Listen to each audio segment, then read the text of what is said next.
Political ఆసక్తికరమైన చర్చ. కేసీఆర్కి నిన్న మన చాలా దగ్గరగా ఉన్న వాళ్ళు పోయి రేవంత్ రెడ్డిని కలుస్తున్నారు. నిన్న బొంతు రామ్మోహన్ అన్ని పథకాలు కాంగ్రెస్లో చేరుతున్నారనే రాశారు. అంటే ఇదంతా చేరికల కాలం. సీఎంకు చాలామంది బీఆర్ఎస్ ఎమ్మెల్యేలు కూడా టచ్లో ఉన్నారు. ఇవన్నీ ఇప్పుడు రోజు పోయి కలుస్తున్నారు. నిన్న కాకమన్నా హైదరాబాద్ డిప్యూటీ మేయర్, మాజీ డిప్యూటీ మేయర్ బాబా ఫసీద్దీన్ కలిసారు. జయనాడు సార్ అఫీషియల్గా. అంటే బీఆర్ఎస్ 2014 గెలిచిన తర్వాత తమకు బలం లేని ప్లేసెస్ పొలిటికల్ జాగ్రఫీ అంటారు. ఒక మ్యాప్, తెలంగాణ మ్యాప్ తీసుకొని మనకి ఎక్కడెక్కడ వీక్ ఉన్నాం. హైదరాబాద్లో వీక్ ఉన్నాం. అందుకే తలసాని శ్రీనివాస్ యాదవ్ లాంటి నేతలు తీసుకున్నారు. రంగారెడ్డి వీక్ ఉన్నాం, అక్కడ పట్నం మహేందర్ రెడ్డి లాంటి నేతలు తీసుకున్నారు. ఖమ్మం వీక్ ఉన్నాం, అక్కడ తుమ్మల నాగేశ్వరరావు లాంటి వాళ్ళని తీసుకున్నారు. పొంగులేటి శ్రీనివాసరెడ్డి లాంటి వాళ్ళు తీసుకున్నారు. సో ఇలా 2014 అధికారంలోకి వచ్చిన తర్వాత మీరు గమనిస్తే ఎక్కడెక్కడ వీక్ ఉన్నాం అనేది గుర్తించి అక్కడక్కడికి వెళ్ళి నాయకుల్ని తీసుకోవడం మొదలుపెట్టింది బీఆర్ఎస్. సో అలా ఇతర పార్టీలకు చెందిన నాయకులంతా కూడా బీఆర్ఎస్లో చేరారు. సో ఇప్పుడు అదే పని కాంగ్రెస్ చేస్తారు.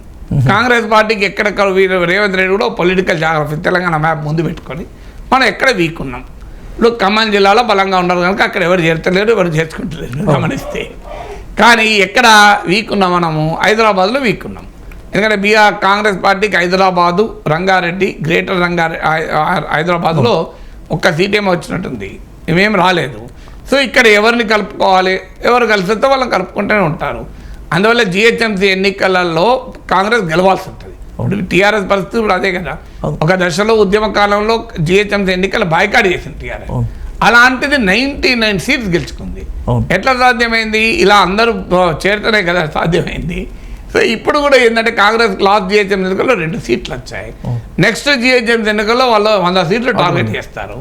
రావాలంటే హైదరాబాద్లో ఉన్న బలమైన నాయకులు ఎవరు, వాళ్ళు ఎక్కడెక్కడ ఇన్ఫ్లుయెన్స్ చేయగలుగుతారు అనేది ఐడెంటిఫై చేస్తూ ఉంటారు. సో వాళ్ళందరినీ తీసుకుంటారు. అందులో రకరకాల అసంతృప్తులు ఉంటారు. ఇప్పుడు రామ్మోహన్ ఉన్నాడు, ఆయనకు ఎమ్మెల్యే సీటు ఆశించాడు, మనందరూ తెలుసు కదా. మల్కాజిగిరి అడుగుతున్నాడు ఇప్పుడు. సో ఏమండి, మల్కాజిగిరి పార్లమెంట్ ఇప్పుడు అడుగుతాడు. సో అలా అక్కడ అసంతృప్తి చెందిన వాళ్ళు ఇటు వస్తారు.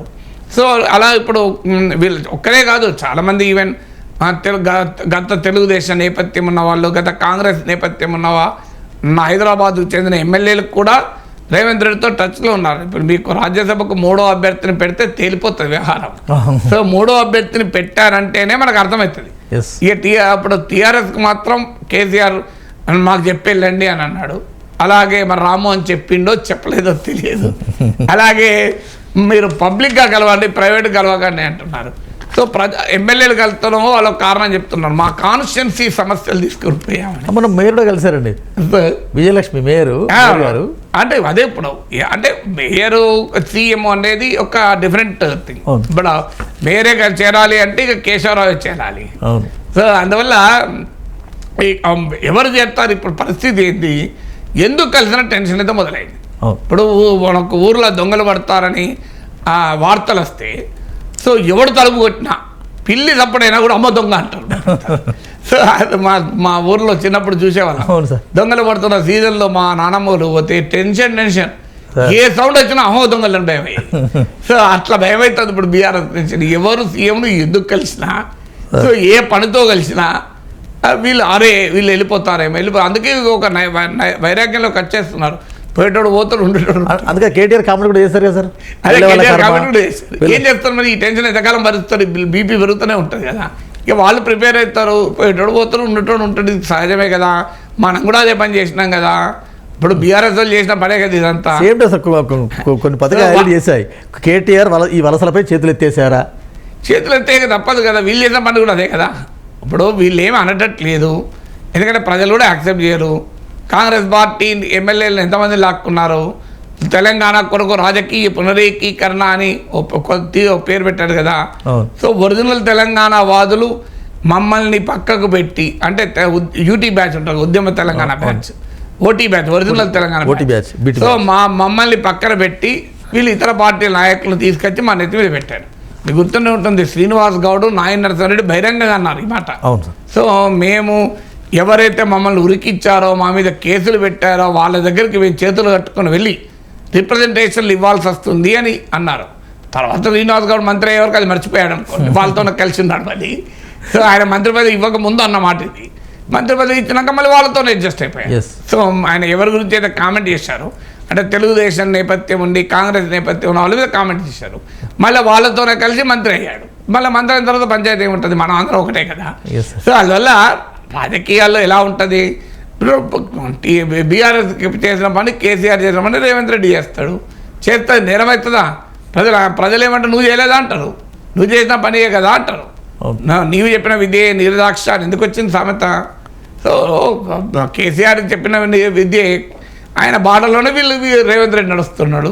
సో అది కాక వీళ్ళు చేసిన బీఆర్ఎస్ ఇంకో పెద్ద తప్పు ఏంటంటే ఎలక్షన్ అయిపోయిన 2వ రోజు నుంచి మొదలుపెట్టారు, కాంగ్రెస్ ప్రభుత్వం కూలిపోతుంది, కాంగ్రెస్ ప్రభుత్వంలో ఉన్న వాళ్ళు వెళ్ళిపోతారు. అరే అన్న తర్వాత కాంగ్రెస్లో ఏం చేయాలి, ఇక మంచిది bye thank you very much, మా ప్రభుత్వం కూలనియండి, ఏది జరుగుతుంది, మర్ఫీస్ లా అని ఉంది, if something can happen it will happen అని. సో సో ఏదవుతుంది అని వేదాంతం పలుకుంటా కూర్చుంటారా రాజకీయ పార్టీ, పొలిటికల్ పార్టీ. సో తాత్విక చింతనలో మునుగుతారా? కర్మ ఫలాన్ని ఎవరు అయినా అనుభవించక తప్పదు.